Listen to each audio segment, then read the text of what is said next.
सो जय हिंद एवरीवन। समस्या कहाँ से शुरू होती है? पहला नंबर, डोमेस्टिक ब्रांच का जो पेपर होगा आपका केवल केवल 10th के बेसिस पे होगा, और जो आपका जीडी का पेपर होगा और 12th के बेसिस पे होगा। जो डोमेस्टिक जो जीडी वाले पेपर देंगे डीबी का ना, उनका भी 10th के लेवल का ही पेपर होगा। ठीक है, तो वो सेक्शन डिफिकल्ट नहीं आता। अगर आपको फोकस करना है ज़्यादा तो जीडी वाले सेक्शन पे करिए, बट पढ़ना तो इसे भी पड़ेगा। चलो ठीक है, आपको मैं ये बता देता हूँ, आपको पास होने के लिए 60 में से किसी भी कैटेगरी से हो कितने नंबर लाने हैं? 30 नंबर कम से कम। ठीक है, 30 नंबर पे पास हो जाओगे, और 27 नंबर लाने SC ST वालों को। ओके, आगे बढ़ते हैं। अब यहाँ पे डिस्कस क्या करने वाला हूँ पहले ही बता देता हूँ। अगर आपसे टॉपिक रिलेट करते हैं, मैथ्स में कैसा स्कोर कर सकते हैं और किन किन टॉपिक्स पे फोकस कर सकते हैं। बेसिकली कल कैंडिडेट ने पूछा था, और भी आपका अगर किसी टॉपिक को लेके, क्योंकि मैथ्स ऐसा सेक्शन है 20 मार्क्स का आएगा, डीबी में सबसे ज़्यादा इसी से क्वेश्चन पूछे जाते हैं, तो इस पर बात करना जरूरी था। ठीक है, इंपॉर्टेंट टॉपिक्स और जो आपका ऑफिशियल पेपर दे रखा है उसमें सबसे ज़्यादा क्वेश्चन किस टॉपिक से पूछे हैं और कहाँ से क्वेश्चन बन के आ सकते हैं, कुछ इस बेसिस पे डिस्कस करेंगे। कोई डाउट सो आस्क करिए कमेंट सेक्शन में, जरूर आपके सारे डाउट्स क्लियर करेंगे। पेपर पैटर्न बार बार बताना आई थिंक ठीक नहीं, आप सभी को सब कुछ पता होगा। मैथ्स 20 नंबर का आएगा, साइंस 10 नंबर का आएगा। साइंस में लगभग 6 से 6 क्वेश्चन मान लेना आपको फिजिक्स के मिलेंगे जो इजी होंगे, 2 क्वेश्चन केमिस्ट्री के और 2 क्वेश्चन बायोलॉजी के। बायोलॉजी की भी क्वेश्चन फिक्स होंगे, ये मैं क्वेश्चन आपको करा दूंगा, सो टेंशन मत लीजिएगा। इंग्लिश ऑलरेडी मैंने वोकैब सेक्शन पूरा करा दिया था। हाँ, ये पार्ट ऑफ स्पीच नहीं कराया, बट पार्ट ऑफ स्पीच उतना डिफिकल्ट नहीं आता। और आपको एक वन मोर इम्पॉर्टेंट थिंग बता देता हूँ कि जो आपका इंग्लिश में पैसेज भी आपको देखने को नहीं मिलेगा, मे बी फिलर आपको देखने को मिल जाते हैं। उसका रीजनिंग आपका इजी आता है, जो मैंने कंप्लीट करा दिया है। जीके आपका 5 नंबर का आएगा, इस पर आप फोकस ज़्यादा नहीं भी करोगे तो भी चल जाएगा, क्योंकि जीके पढ़ने के लिए बहुत सारा है। टोटल 60 नंबर का पेपर आएगा, आपके पास 45 मिनट का टाइम होगा। और सबसे धुआंधार सेक्शन ये होता है, इसीलिए मैं कहता हूँ थोड़ा सा मॉक टेस्ट और प्रैक्टिस कर लोगे तो अच्छा स्कोर कर पाओगे, क्योंकि 30 मिनट में 50 क्वेश्चन करना काफ़ी डिफिकल्ट टास्क हो जाता है। 15 मिनट क्वेश्चन आपको मिलते हैं केवल इस वाले सेक्शन को करने के लिए, मैथ्स को करने के लिए। और ऐसा तो होता नहीं कि आपसे बिल्कुल इंटीग्रेशन dx अपन under root sine inverse x का आपसे कुछ भी पूछ लिया जाए, ठीक है ना, इंटीग्रेशन पूछ लिया जाए या फिर कुछ भी, आपसे डायरेक्ट फार्मूला भी नहीं पूछेगा कि इंटीग्रेशन dx अपन अंडर रूट ए स्क्वायर प्लस एक्स स्क्वायर का फार्मूला बताओ, या ना से आपसे डायरेक्ट पूछ देगा कि 2 पंक्तियाँ हैं, 2 स्तंभ आपस में बराबर है तो मान बताओ। इतना 2 4 5 क्वेश्चन मान लूँगा, 10 क्वेश्चन बाकी 10 क्वेश्चन से वो बोलता है ना कि सब कुछ पार तो होने वाला नहीं है इस बेसिस पे, तो आपको प्रैक्टिस जरूर करनी होगी। अब यहाँ पे पास होने के लिए कितने नंबर लाने होंगे? 20, और यहाँ पे कितने नंबर लाने होंगे SC ST वालों को? 17। ठीक है, आगे बढ़ते हैं यहाँ पे। अब पहले सिलेबस आपको मैं बता देता हूँ। क्वेश्चन देखो, मैथ्स का हर एक टॉपिक कवर है यहाँ पे, लेकिन क्वेश्चन किससे आते हैं वो मैं आपको बता देता हूँ प्रीवियस वाला, और आपको क्वेश्चन भी पक्का अभी मिलवा दूंगा। एवरेज आपको पढ़ना है, सिंप्लीफिकेशन नहीं भी करोगे तो भी चल जाएगा, क्योंकि अगर जिनके पास थोड़ा सा भी लॉजिक होगा वो इन क्वेश्चंस को सॉल्व कर लेते हैं। सिंप्लीफिकेशन आपको बॉडमॉस के रूल को अप्लाई करता है, मोस्टली उसी क्वेश्चंस के बेसिस पे एग्जाम में उसी टाइप के क्वेश्चन देखने को मिलते हैं। एवरेज टॉपिक आपको कवर करना है, एवरेज टॉपिक आपको कवर करना है अच्छे से। और परसेंटेज को मिस नहीं कर सकते, क्योंकि परसेंटेज मिस किया ना, परसेंटेज लास्ट टाइम का प्रीवियस पेपर देखोगे 4 क्वेश्चन आपको देखने को मिल जाएंगे। ऑफिशियल वेबसाइट वाला भी मॉक आपको दिखाता हूँ, उसमें भी आपको 4 क्वेश्चन देखने को मिल जाते हैं। टाइम एंड वर्क एरिया रहने दे सकते हो। प्रॉफिट एंड लॉस, अगर आप परसेंटेज पे थोड़ा सा फोकस कर लेते हो तो आपका प्रॉफिट एंड लॉस अपने आप कंप्लीट हो जाएगा, क्योंकि परसेंटेज एक बेस है। परसेंटेज के बाद आप mixture and allegation, profit and loss, SI MCI, ratio and proportion, ये 4 5 टॉपिक आप अच्छे से कर पाओगे। उसके बाद LCM से पक्का क्वेश्चन आपका एक बन के आएगा। एजेस वाला नहीं भी करोगे, बार ग्राफ और पिक्चोरियल ग्राफ, पाई चार्ट, ये नहीं करने की कोई ज़रूरत है। ठीक है, लेकिन टाइम एंड डिस्टेंस वाले क्वेश्चन, बोट और धारा वाले क्वेश्चंस, इन टॉपिक्स को आपको कवर करना पड़ेगा। तो मैं यहाँ पे 4 से 5 टॉपिक पे आपको फोकस करता हूँ: percentage, average, time and work, उसके बाद प्रॉफिट एंड लॉस और SI। ठीक है, प्रॉफिट एंड लॉस, NSI, इतने वाले टॉपिक्स यहाँ पे। ठीक है, अगर टाइम एंड डिस्टेंस वाले आपका इतना डिफिकल्ट क्वेश्चन होते नहीं, चाल बराबर दूरी बटे समय से आपको क्वेश्चन को कर देना होता है। केवल वैल्यूज तो दी रहती है, तीसरा निकाल देना होता है। किलोमीटर पर घंटा में होता है तो किलोमीटर पे बना देना होता है, इसका जस्ट अपोजिट मीन्स 5/18 और 18/5 कर देना होता है क्वेश्चन के अकॉर्डिंग। परसेंटेज मैंने बता दिया, रेशियो एंड प्रपोर्शन, अगर ये टॉपिक अच्छे से कर लोगे ये अपने आप आने लगेगा। क्योंकि हमसे जो पूछा जाता है ऊपर बताया जाता है, मतलब जो पूछा जाए वो ऊपर, जो बताया जाए वो नीचे, इंटू 100 करके हम इसे भी फाइंड आउट कर लेते हैं। यहाँ पे भी कुछ इसी टाइप के क्वेश्चन दिए जाते हैं अपने को, जैसे कि एग्जांपल आपको देके बताता हूँ रेशियो एंड प्रोपोर्शन में, कि आप 3 भाई हो या मैं 3 भाई हूँ, एग्जाम्पल कुछ ऐसा है नहीं बट मैं फिर भी बताता हूँ आपको। Ration and proportion, sorry ration नहीं, रेशियो एंड प्रोपोर्शन यहाँ पे गलत ही लिखा है, RTI वो होता है, तो कोई बात नहीं। जब मान लो किसी 15,000 कोई अमाउंट है, उनमें से उनका रेशियो दे रखेगा 3, 4, 5, उस पर से आपसे पूछ देगा कि जो सी है, मतलब आपके जो बड़े भैया हैं, उनको कितने रुपए मिलेंगे। तो बस इस बेसिस पे आपको सभी क्वेश्चन करना जानते होंगे कि सी अपन टोटल इंटू 15,000, इस तरह से सी का आपका निकल आएगा। चलो यहाँ पे बढ़ते हैं, work time and distance and mensuration. उसके बाद एक चीज़ और बता देता हूँ, यहाँ पे आपको ट्रिगोनोमेट्री एंड एलजेब्रा, मतलब आपको फोकस किस पे करना है। एक तो कुछ जो टॉपिक्स ऊपर बताएं, एलजेब्रा से पक्का, एलजेब्रा और ट्रिगोनो वाला आप अगर फिजिक्स अच्छा कर रहे हो तो आपको पढ़ने की कोई ज़रूरत नहीं है, वो ऐसे ही कर पाओगे, लेकिन एलजेब्रा जरूर पढ़ लीजिएगा। एलजेब्रा के फार्मूले से एक बार रिवाइज कर लीजिएगा, क्योंकि मैं अभी आपको ऑफिशियल पेपर दिखाने वाला हूँ और उसमें आपको देख के पता चलेगा कि हाँ यार इसमें कुछ एलजेब्रा का अलग ही कमाल है। चलो डिस्कस करते हैं चल के।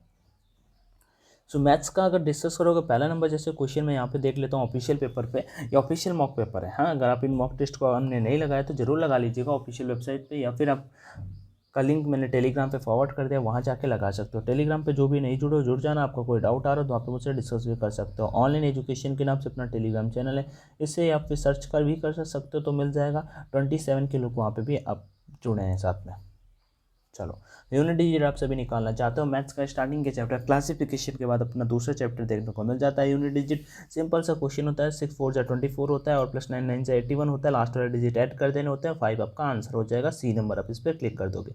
अगला क्वेश्चन, 3 अंकों की सबसे बड़ी संख्या क्या होगी जिसे जब 3, 7 और 21 से भाग दिया जाता है तब शेष 2 बचता है। सिंपल सा क्वेश्चन करने के 2 तरीके, एक तो ऑप्शन में भाग दे दो इन तीनों संख्याओं से, जिसमें 2 आए तीनों में, वही आपका राइट आंसर हो जाएगा। ऐसा नहीं करना तो बेसिक इनका एचसीएफ निकाल के 3 अंकों की सबसे बड़ी संख्या में जाके भाग कराना होता है 999 में, और जो भी शेष आए, ठीक है, उसमें इसको ऐड कर देना होता है, और बाकी बाद में 2 को बाकी सब्सट्रैक्ट कर दोगे 999 में, आपका आंसर आपके सामने आ जाएगा। अगला क्वेश्चन, 2 व्यक्ति ऐसे तभी, अब देखो यहाँ पे टाइम एंड डिस्टेंस का क्वेश्चन, 2 बैक टू बैक यहाँ पे क्वेश्चन दिए, चाल दिया है ना, यहाँ पे देखो टाइम एंड डिस्टेंस के 2 क्वेश्चन बैक टू बैक आपको दिए हुए हैं, ठीक है। ये देखो घंटे की चाल, ऊपर वाला भी घंटे की चाल, तो टाइम एंड डिस्टेंस टॉपिक को आप अच्छे से पढ़ लीजिएगा। उसका परसेंटेज का मैंने बोला ना, अच्छा कमांड रहेगा आपके पेपर में, अच्छा कमांड रहेगा। ABC 3 संख्याएं, AC का 50% था, BC का 75% है, तो AB का कितना परसेंट है ये हमसे पूछा गया। देखो यहाँ पे इस टाइप के क्वेश्चन करने के लिए जो चीज़ कॉमन होती है उसे 100 मान लेते हैं, उसका जो पूछा जाए उसे एक्सटेंड, जैसे AC का 50% है तो C को 1 मतलब कितना था 50%, 150% हो जाएगा। ऐसे BC का जो C होगा उसका भी इतने परसेंट इंक्रीज कर देंगे, देन A का B से, तो A अपन भी इंटू 100 आपका ये हो जाएगा। इस तरह से क्वेश्चन को सॉल्व करना है, ठीक है। आगे बढ़ते हैं नेक्स्ट क्वेश्चन की ओर। A बराबर 36%, B बराबर कुछ, A बराबर 36% B का है, B बराबर 6% C का, यदि C बराबर 100 हो तो A किसके बराबर होगा। सेम टू सेम क्वेश्चन है, रेशियो पे निकाल देना है, ABC का मान आ जाएगा, उसका A तो A किसके बराबर है, C बराबर 100 तो A किसके बराबर होगा, वो चीज़ हमसे यहाँ पे पूछी गई है। आगे बढ़ते हैं नेक्स्ट क्वेश्चन कि किस टाइप के क्वेश्चन आते हैं। ये देखो औसत से क्वेश्चन है, एवरेज का क्वेश्चन है, एवरेज का क्वेश्चन है, एवरेज टॉपिक भी आपको अच्छे से देखना पड़ेगा, फिर से एवरेज का बैक टॉपिक, इस टाइप के क्वेश्चन कर लीजिएगा, ज़्यादा डिफिकल्ट नहीं होते। आप इनको अगर आपने कभी भी नहीं देखे होंगे ना इस टाइप के क्वेश्चन, आप यूट्यूब पे दी जाइए, एक टॉपिक के बारे में 3-3 4-4 घंटा बेसिक एक क्लास लीजिए, ठीक है। बेसिक से ही आप काफ़ी क्वेश्चन कर पाएंगे। एग्जाम रिलेवेंट जिनका तैयार नहीं है वो चीज़ उनको मैं यहाँ पे सजेस्ट कर रहा हूँ। एक चीज़ और बता देता हूँ, ऑनलाइन मॉक टेस्ट के लिए परीक्षा पे जाके ऑनलाइन मॉक टेस्ट जरूर लगा लीजिए। जो 30-40 टेस्ट यहाँ पे आपको दिखाई दे रहा है ना एग्जाम रिलेवेंट, तो आप इन टेस्ट को लगाओगे तो आपका एक कॉन्फिडेंस इंक्रीज होगा, कम टाइम में ज़्यादा क्वेश्चंस करने की प्रैक्टिस बन पाएगी, अगले 10 दिनों में अच्छा खासा स्कोर आप कर पाओगे एग्जाम से पहले। तो डेफिनेटली ये चीज़ें भी अभी से करना स्टार्ट कर दीजिए, क्योंकि फिर बाद में करोगे तो फिर आपको समझ में नहीं आएगा लास्ट 4 से 5 दिनों में। तो अभी आप करिए, ज़्यादा से ज़्यादा मॉक टेस्ट लगाइए। परीक्षा ऐप का लिंक डिस्क्रिप्शन बॉक्स में दे रखा है मैंने, वहाँ पे बाई करते समय कोड का ऑप्शन आएगा, तो कोड अपना ऑनलाइन D50 डाल दीजिए, इससे छूट मिल जाएगी 160-70 रुपये में, आपको इतने टेस्ट आपको लगाने को मिल जाएंगे। तो ये बहुत सारे टेस्ट हैं, आपको जितने मन है उतने प्रैक्टिस करिएगा, नहीं तो फिर रहने दीजिएगा, किसी दोस्त के साथ में शेयर कर लीजिएगा। बाकी आप ऑफलाइन मॉक टेस्ट भी लगाओगे, बाई करोगे तो आपको इतने ही प्राइस पे पढ़ने वाले होते हैं। ये सभी आप सभी खुद समझदार हो। बाकी करो प्रैक्टिस, कोई डाउट है तो कॉमेंट में बताओ। और मैथ्स के क्वेश्चन डिस्कस करते हैं चल के। सो परीक्षा ऐप का लिंक मैंने डिस्क्रिप्शन बॉक्स में दे रखा है। उसका यहाँ पे फिर से टाइम एंड वर्क का क्वेश्चन आप देख सकते हो, ठीक है, टाइम एंड वर्क का क्वेश्चन दे रखा है। उसका यहाँ पे मेंसुरेशन का क्वेश्चन है, मेंसुरेशन का यहाँ पे क्वेश्चन है, एरिया से सवाल अपने को पूछ लिया है। तो आप एरिया टॉपिक मेंसुरेशन, क्योंकि आपको पूरा का पूरा मेंसुरेशन पढ़ना होगा, तो आपको मैं एक चीज़ रिकमेंड करूँगा कि मेंसुरेशन से क्वेश्चन ज़्यादा डिफिकल्ट नहीं आते, बट मैटर क्या करता है, आपका क्वेश्चन जो फार्मूले हैं एटलीस्ट वो पता होना चाहिए। क्योंकि मान लो आपसे गोले का आयतन पूछते जाए, आपको पता ही नहीं 4/3πr क्यूब होता है, ठीक है, या फिर शंकु के बारे में क्वेश्चन पूछ लिया जाए, ठीक है, आपसे घन या फिर वर्ग से बहुत कम पूछा जाता है। या तो आपका आयतन से पूछा जाता है, गोले के आयतन से, गोला से मतलब पूछा जाता है, या फिर शंकु से पूछा जाता है, या फिर बेलन से पूछा जाता है। इन तीनों चीज़ों से आपका पूछा जा सकता है, ठीक है, शंकु से पूछा जा सकता है, बेलन से पूछा जा सकता है, या फिर गोले से आपसे पूछा जा सकता है। तो इनके बारे में एटलीस्ट आपको पता होना चाहिए। उसका फिर से देखो, आपको परसेंटेज का क्वेश्चन देखने को मिल जाता है। हमसे पूछा क्या है, 25% ऑफ 84, 25/100 इंटू 84, 84 इंटू 24 अपॉन फिर से 100 हो जाएगा इंटू 85 बराबर यहाँ पे पूछा है एक्स बराबर, मान लो इसे सॉल्व कर लो। X solve for x, x के लिए अपने को सॉल्व करना, इक्वेशन अपने सामने है। उसके बाद ABC, ये ज्योमेट्री का क्वेश्चन आ जाता है। ज्योमेट्री टॉपिक इतना इजी नहीं है, ठीक है, इतना मतलब अगर 10th 12th में जिन्होंने अच्छे से पढ़ाई की है, 11th 12th में वो इस टॉपिक को अच्छे से कर पाएंगे। नहीं तो सिंपल सा सॉल्यूशन क्या, आप इसे अभी लीव कर दीजिएगा, इस पर अभी मत पढ़िएगा। एलजेब्रा, परसेंटेज एंड ट्रिगोनोमेट्री, जो टॉपिक्स मैंने ऊपर बताया आप उन पर फोकस करिएगा। वंस अगेन यहाँ पे ज्योमेट्री का क्वेश्चन आप इन दोनों, क्योंकि ये टॉपिक्स ऐसे हैं कि जब तक आप इन पर अच्छे से कमांड नहीं करोगे तब तक इनको करना काफ़ी डिफिकल्ट हो जाएगा, क्योंकि इन पर कुछ अलग ही टाइप के क्वेश्चन बनते हैं। इस टॉपिक को मैंने भी बहुत पढ़ा है, लेकिन अभी डिफिकल्ट जोन में ही है, ठीक है। उसके बाद यहाँ पे 14 नंबर क्वेश्चन फिर से आपका ट्रिगोनोमेट्री क्वेश्चन बन के आ जाता है। ये सभी कैंडिडेट कर सकते हैं। वैल्यू पुटिंग आपको पता ही होगा, ये साइन ए का मान निकाल दोगे, साइन ए बराबर 1 - sin स्क्वायर हो जाएगा, और 1 - sin स्क्वायर कॉस स्क्वायर हो जाएगा। यहाँ पे आके वैल्यू पुट कर दोगे 1, इसका भी आंसर आ जाएगा। आगे बढ़ते हैं, परसेंटेज का क्वेश्चन है। कुछ चीज़ इंक्रीज की जा रही, कुछ चीज़ डिक्रीज की जा रही। करने के दो तरीके होते हैं, मैं आपको सीधा सिंपल वाला तरीका बता देता हूँ। x + y + xy/100, बस आपको xy का यहाँ पे मान दे रखा है। लेकिन यहाँ पे क्या चीज़ है, दूसरी चीज़ देख लो, एक में इंक्रीज किया जा रहा है, दूसरे में डिक्रीज किया जा रहा है, पता है। तो 30 - 30, और उसके बाद क्योंकि यहाँ पे कमी हो रही है, यहाँ पे वृद्धि हो रही थी, फार्मूला वही था, लेकिन -xy तो 30 × 30/100, ये चीज़ यहाँ पे होनी थी। पॉइंट से ये दोनों खत्म, ठीक है, ये प्लस से माइनस खत्म, यहाँ पे प्लस था भाई, प्लस से माइनस खत्म, यहाँ पे 3 × 3 = 9, लेकिन माइनस का 9 आया, इसका मतलब क्या होगा, डिक्रीज होगा।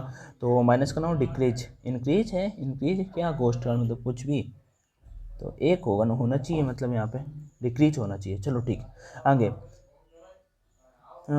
9% वृद्धि ही इन्होंने दोनों में दे रखा है। देखो यहाँ पे वृद्धि ही दे रखा है, यहाँ पे एक गड़बड़ कर रखा है इन्होंने, यहाँ पे इनको एक में कमी करना चाहिए था जैसे इसमें दे रखा, और कमी वाला अपना राइट आंसर होगा। फिर से अलजेब्रा का क्वेश्चन आ गया, अलजेब्रा का क्वेश्चन आ गया। ABC का हमसे मान पूछा, डायरेक्ट A + B + C का होल क्यूब खोलो, वैल्यू पुट करो, आंसर आपके सामने होगा। आगे x का किस मान के लिए व्यक्त इतना x समान हो जाएगा, x का वैल्यू निकालना है, सिंपल सा क्वेश्चन है, बचपन से नहीं, क्लास 6 से करते आ रहे हो।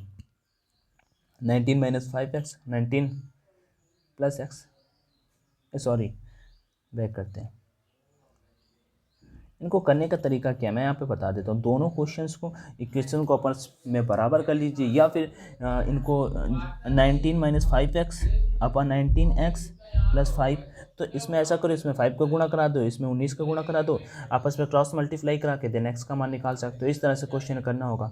ओके, अगला क्वेश्चन यहाँ पे x + y बराबर इतना है, x² + y बराबर इतना है, तो सिंपल सा क्वेश्चन है, इसमें करने का कोई, इसका स्क्वायर कर दो बोथ साइड, तो क्या हो जाएगा, x² + y² + 2xy बराबर 100, x² + y² का मान कितना दे रखा है, 68 + 2xy बराबर 100, ठीक है ना। तो बस 100 में 68 जाके घटा दोगे, कितना हो जाएगा 32, और 32 में 2 से डिवाइड कर दोगे तो 16 आ जाएगा। तो बस यही XY का मान पूछा, तो XY का मान आ गया आपका 16। इजी क्वेश्चन है, ज़्यादा डिफिकल्ट नहीं आता है आपके पेपर में। मॉड तथा माध्य, ये आपका समांतर माध्य वाले क्वेश्चन आ गए। तो इस टाइप का क्वेश्चन आपसे पूछा जा सकता है, मे बी, ठीक है। परसेंटेज के एवरेज के बेसिस पे क्वेश्चन आ सकता है। उसके बाद यहाँ पे फिर से आपका क्वेश्चन का मीन है, मीन, तो आप इस टाइप के क्वेश्चन जरूर पढ़िएगा, देखिएगा। अगर कोई टॉपिक ना समझ में आए तो बताइएगा, तो फिर मैं आपको देख के जरूर कुछ ना कुछ सजेस्ट जरूर कर दूंगा। बाकी कोई डाउट, कोई दिक्कत आ रही हो तो कमेंट में जरूर शेयर करिए, और टॉपिक्स को जो मुझे कवर करना हो, किस टाइप के क्वेश्चन आते हैं, मैं वो आपको कवर कर दूंगा। वंस अगेन आपको इन्फॉर्म कर देता हूँ, मॉक टेस्ट लगाओ, ऑनलाइन D50 कोड का यूज कर लो, तो आपको काफ़ी सारा वहाँ पर डिस्काउंट मिल जाएगा। बाकी वीडियो देखने के लिए thank you so much. Video पसंद आया तो लाइक कर देना। जय Hind and all the best.